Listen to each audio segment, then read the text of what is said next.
involved in things. Dangerous things. Hey guys, BRV here with Platform Gaming, and the release of Final Fantasy VII Remake has got all the gaming world abuzz with Final Fantasy fever. And of course, anytime we're talking about a game with any kind of weight to it, we have to ask ourselves, are any of these characters going to appear in Smash Brothers? Yeah, we already obviously have Cloud, but whether it's another character in the Fighter's Pass or just extra costumes for Cloud, the franchise is just too big and important not to include more of. So in honor of the release of Remake, I thought it might be fun to run through 5 of the Final Fantasy characters who might make it into Smash. I'll be rating the characters on a scale of 1 to 10 based on the likelihood of their inclusion. This list is both a list of who I'd like to see and who I think is likely to show up. Alright, enough beating a dead chocobo. Let's get started. Number 5. Okay, so obviously the Final Fantasy series has been huge, and there's no shortage of great games, stories, and iconic characters.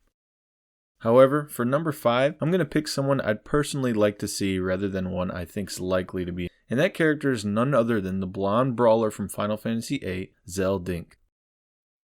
Zell is Final Fantasy VIII's hand-to-hand combat character, and has always been one of my favorite characters in this. He was originally designed to imitate a protagonist in the Shonen series in both attitude and fighting style, so he has super flashy martial arts moves and a likable personality. He uses gloves for weapons, and his limit break, Duel, was a unique button command input window similar to a fighting game. This allowed for him to hit the enemy multiple times per limit, as the attacks would come out quicker with fast buttons, and one of the strongest limit breaks in the whole game. His moveset in Smash Ultimate would probably consist of various combination inputs from his limit breaks, and there's no shortage of moves to choose from. Maybe something like his side B could be a Rekka attack. For those who don't know, Rekka means an attack that needs multiple inputs of the same button or command to be performed consecutively, kinda like Marth or Roy or Fei Long. His final smash could be the comically over-the-top but still awesome My Final Heaven. This was his last limit break in the game and his strongest one. This has him literally shoot around the whole Earth, or whatever planet they're on, and punch through the opponent.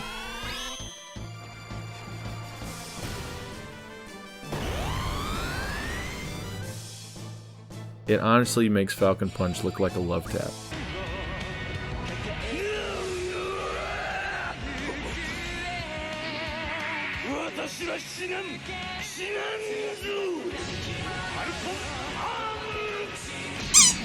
While Zell is awesome and he's one of my favorite characters, I highly doubt he'll be included, as he's not really the most popular character in the series. So I'd say his chance of inclusion is around a 0.5.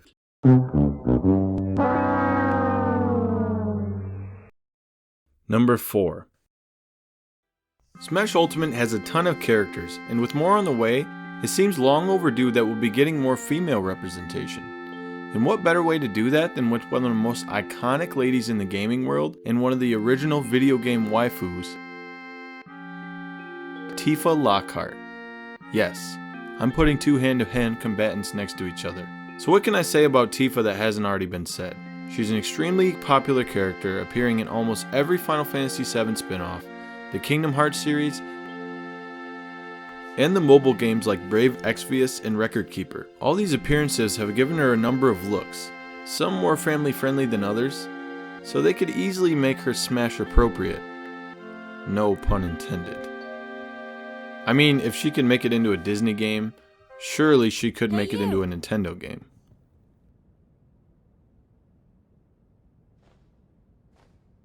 I'm looking for somebody.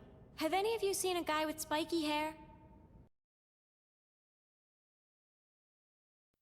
Anyway, Tifa is Cloud's childhood best friend and his ever-loyal partner. She's bright, cheerful, and optimistic, the foil to his edgy, brooding attitude. And most importantly, she kicks ass, like a lot of ass. She uses gloves for weapons just like Zell, so she'd obviously be another close-range fighter. Although she did have some long-range moves in Dissidia and Argites. Argites? Argites? Whatever. That's not the only similarity her and Zell share. They also share the name of their final limit break, Final Heaven. Hers is Final Heaven, Zell's is my final heaven. It's pretty much the same thing though. Obviously, this would make a great final smash. It's not quite as flashy as Zell's, but it's still an iconic finishing move for an iconic character. Also similar to Zell, her limit break is executed consecutively, forming a combo. Except instead of inputting button combinations, the player has to play a slot machine, determining how much damage each attack will do, or if they'll even hit. This could be implemented into Smash similar to how Mr. Game & Watch's Judge Attack works with her special move. We could always use more RNG in Smash, right? Or it could just be an exclusive to her final Smash, similar to how Bayonetta's button mashing is. I honestly feel like if any female character from the series has a shot at making it in, it's definitely Tifa. I mean, people literally cried when her new look was revealed for the remake.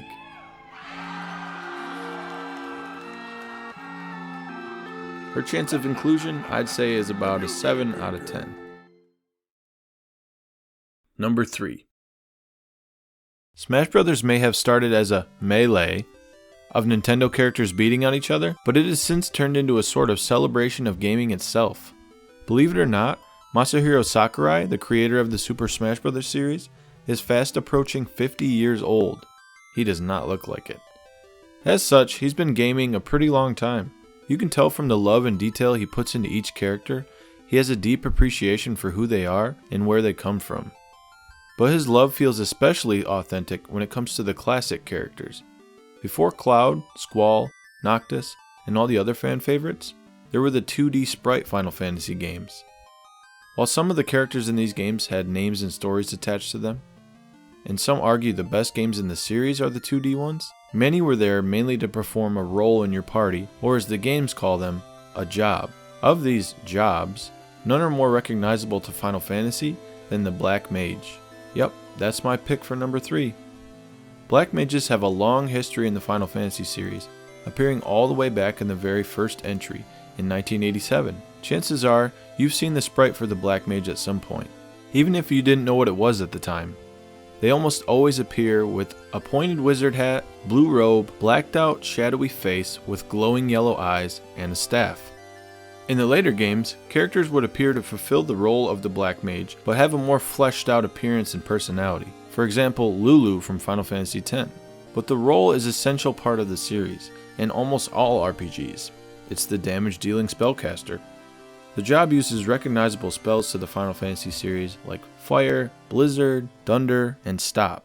They've appeared in almost every entry in the series in some form, along with in other games like Kingdom Hearts. Smash may already have Zelda, Robin, and Hero, but we don't really have that purest spellcaster fantasy in the game.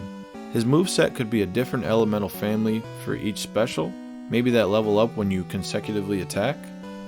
Some of the spells in Final Fantasy have varying forms of power, such as Fire will go into Fire-Ra, and Fire-Ra will turn into Fire-Raga. This kind of system would incentivize keeping your stock for power spikes, similar to Lucario, but rather than being rewarded for getting your ass beat and being a wet noodle when you haven't been hit yet, it would be a reward for outplaying your opponent and landing your special moves. It's just an idea. For the final smash, I could see it being Flare, which is the fiery explosion spell that has appeared in almost every Final Fantasy game, and was the most powerful offensive spell in the original game. Only the Black Mage could use it. While the job might lack the story and popularity of the Final Fantasy modern characters, the Black Mage is still undoubtedly a symbol for the series, if not of gaming itself. And with Sakurai seemingly hell-bent on fully representing all of the big names from the NES era, I think it's actually pretty plausible that the Black Mage might make an appearance. Oh, and if the title Black Mage is too vague, they could always just go with Vivi from Final Fantasy IX, who was pretty much just a more fleshed out version, while retaining the same classic Black Mage look. He came complete with a quirky attitude and an existential crisis for good measure. Oh yeah, and there's the metal band named after them. Chance of their inclusion? I'd say about a 5 out of 10, but I'm hopeful. Number 2. Alright, picture this. It's January 2002. You get home from school, throw your backpack by the door, and run straight for your PS2. What do you hear next?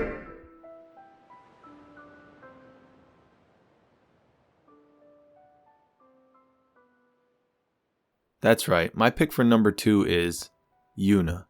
Yes, Yuna, not Tidus, if that's how you say his name. If Tifa is the series' front page bombshell, Yuna is the cute, wholesome girl next door.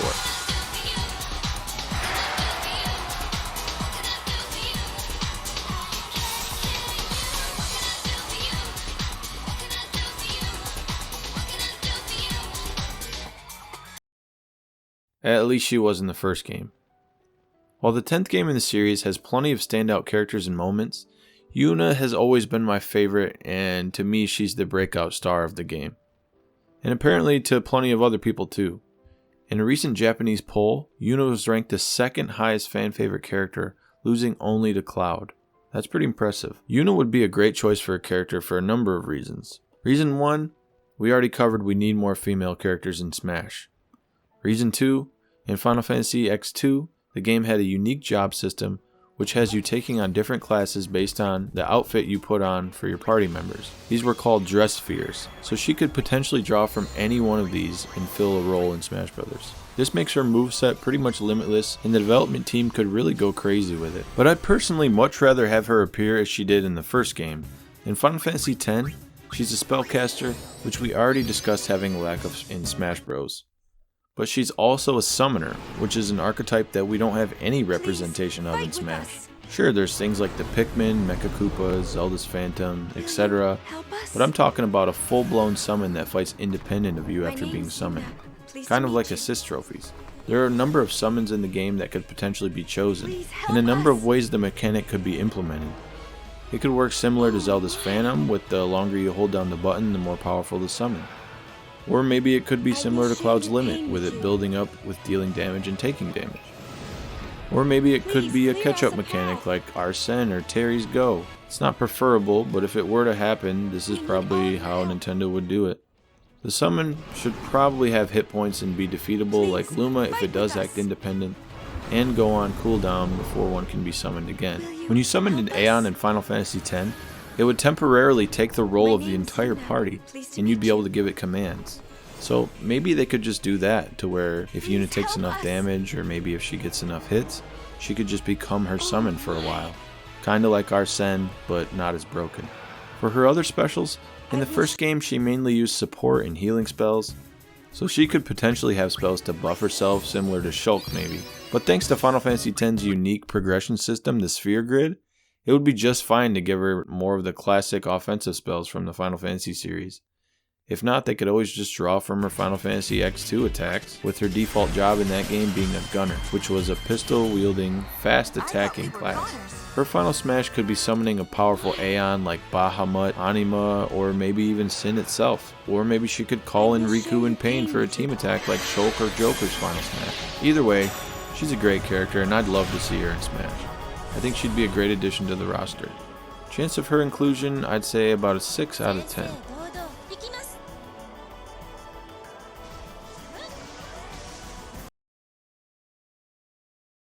Number 1.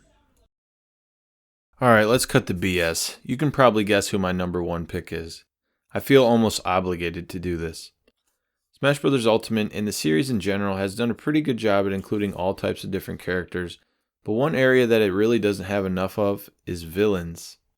We did get some villainy love with Ridley and King K. Rool, of course, but none of the DLC characters so far have had even the slightest hint of malevolence. You know who I'm talking about. Of course, Sephiroth should definitely be in Smash Bros. Sephiroth is perhaps the series' most iconic villain. It's hard to overstate just how popular the character really is. For example, I wish I could ask Blizzard how many characters in World of Warcraft have been named after him. He's got all the makings of a great bad guy. He's grandiose, cold, sadistic, charismatic, and wants to reclaim the planet in the name of his parasitic extraterrestrial mother, Genova, who consumes and corrupts living organisms on whatever planet she ends up on. Yeah, you know, a normal Final Fantasy villain. In this story, he starts out as a lauded and celebrated soldier. We used to sneak in there for fun, when the seconds were out. Genesis, Angeal, and I. You guys were pretty tight. I wonder. Before learning of his true origins, which don't really sit right with him. He can't come to grips with them, and they lead him to going insane and becoming the main antagonist and tormentor of the protagonist, Cloud. They start off as rivals before turning into sworn enemies, and then he shortly becomes a threat to pretty much the entire world.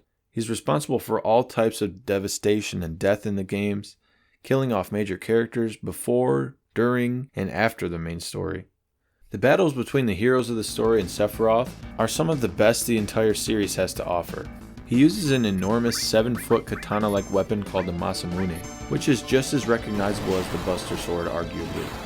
The weapon has been in the series since the very beginning, with it having its first appearance in the original game. Just like Cloud, he moves his impossibly large weapon with ease, moving at ultra quick speeds and with deadly precision, rather than Cloud's more brutal and brute force approach he can use to sword fighting. This makes their battles varied and interesting with them using different fighting styles, and it's no surprise he has appeared in a ton of other Square Enix properties too, such as Kingdom Hearts, Airgites, there's that damn word again, Dissidia, and the mobile games.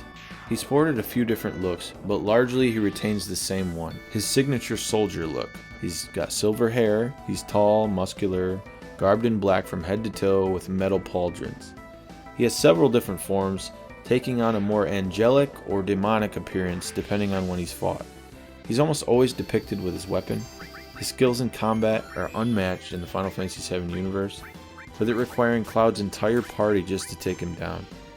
His gameplay would obviously consist of quick, long-range sword attacks, but he could also use materia. Materia, for those who don't know, is crystallized Mako, which is the lifeblood of the planet in Final Fantasy VII. Having it in your possession enables you to use all types of spells, summons, and abilities. Sephiroth's goal in the original game is to obtain the most destructive materia, the Black Materia.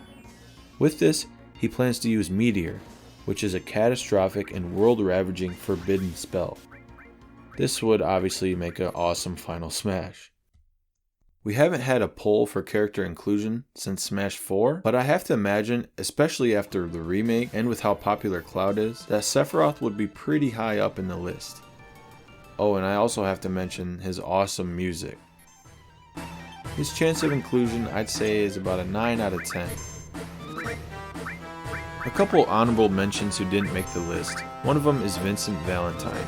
He's one of my favorite characters, and he's the only one of the original party in Final Fantasy VII to get a fully dedicated spin-off, Dirge of Cerberus. This was a PS2 game which largely revolved around him shooting, but did have you play as some of the other characters too. The second one would be Zack Fair. He would make a great Echo fighter for Cloud. They look very similar, Zack could copy people's moves, and they used the same weapon, and they were also part of the same organization. He also served as the protagonist in the prequel to Final Fantasy VII, Crisis Core. And that's about it for my list. So what did you guys think? What Final Fantasy characters would you have chosen? Let me know in the comments, and don't forget to like and subscribe. That's all for this video. Hope everybody's staying happy and healthy, and take care of yourselves.